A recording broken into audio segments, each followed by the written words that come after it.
Hey folks, back with another video. Some of you have probably heard the story about the guy who was in the race, the white guy who smacked the woman's ass, and they're looking for him, where of course we all know what was going to happen. He turned himself in, but before we get to let's play the video. This is a woman covering a race. She's a news reporter, and the guy smacked her on her ass as a goof, and we get to the story. So let's play it. This thing works. He violated me. People also dress up in costumes for this bridge run, so it's very exciting. So there it is right there, if you notice how shocked she is. Now, once again, I have had women smack my ass before in a bar. You can say that's different, that's drinking and stuff, but still, it's happened actually a couple times, and, you know, I wonder if a guy, you can press charges for that, but here it is.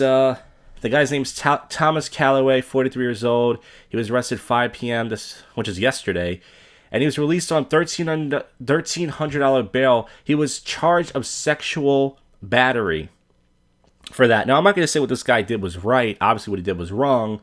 I'm not saying once again guys should just go around and start. I don't consider that a grope, by the way. I consider it just a slap. He didn't put his hands up her butthole or anything.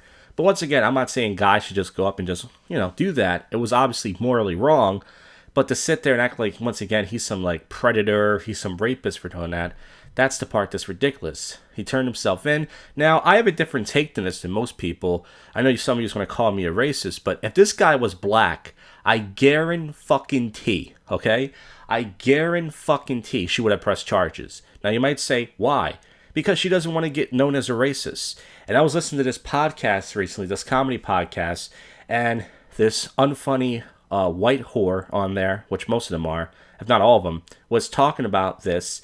And she said that she lived in a black neighborhood. Black guys would do this to her all the time, but she didn't want to say black. She kind of hesitated. She was like, well, I can't believe I'm saying this, but it was always a black guy. And the white guy host was like, why don't you say it? It's a fact. She goes, well, I don't want to get known as a racist. I guarantee if this was a black guy, right? If a black guy did this, she would have been like, well, I was offended by it, but, he was just having fun. I guarantee. Why? Because I live in Philadelphia, which is a super liberal, douchey, white hipster city, and they defend this kind of stuff all the time.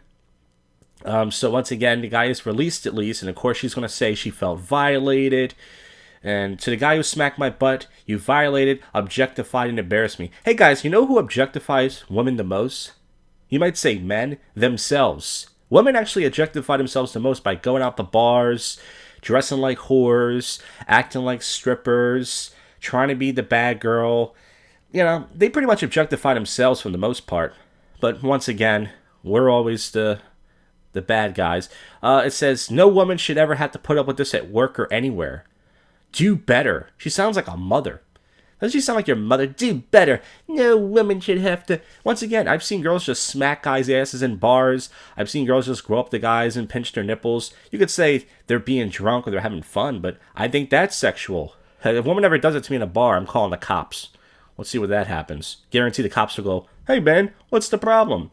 He said it was an awful act, it was all for a mistake. No, it wasn't a mistake. He did it on purpose. He was having fun, and he apologized to her friends, family, and coworkers.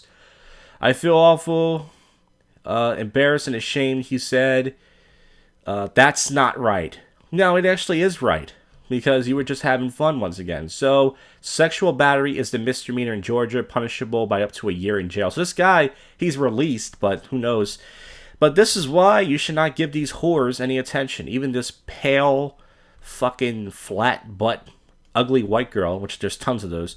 This is why. And as I said before, you can disagree with me. I guarantee if the guy was black, because there's two cases. This one video, even though he was a kid, it was a wrestling chick. This one bull dyke picks her up. You might have seen it. And this black kid slaps her right on her ass. And they defended it. Now, he was a kid, but still. And then there was another video where I think a black guy groped a chick, and they kind of defended it and said, well, he was at a show and stuff. Listen, I'm just telling you, if it was a black guy that did it, there would be no issue here. She would have been like, if it was a black guy, she would have made that exact face she's making right here, and she would have been like, oh, he's black. Oh, okay. Well, I didn't like that, but he was just having fun. Guarantee. But anyways, so yeah, that's the story pretty much. Once again, women are hypocrites. It's okay for them to smack men on the ass. It's okay for them to objectify themselves, but when guys do it, it's not right. Blah blah blah. I felt embarrassed. It was a whole thing. So there you go. She filed a report. She got to be the victim because all women want to be a victim today. More and more evidence, folks, not to give these whores any attention. Let them once again rot with a dildo in their pussy. And there will be another episode of Pod Jak'd this coming Monday, so look out for that. Anyways, thanks for watching. I'll see ya.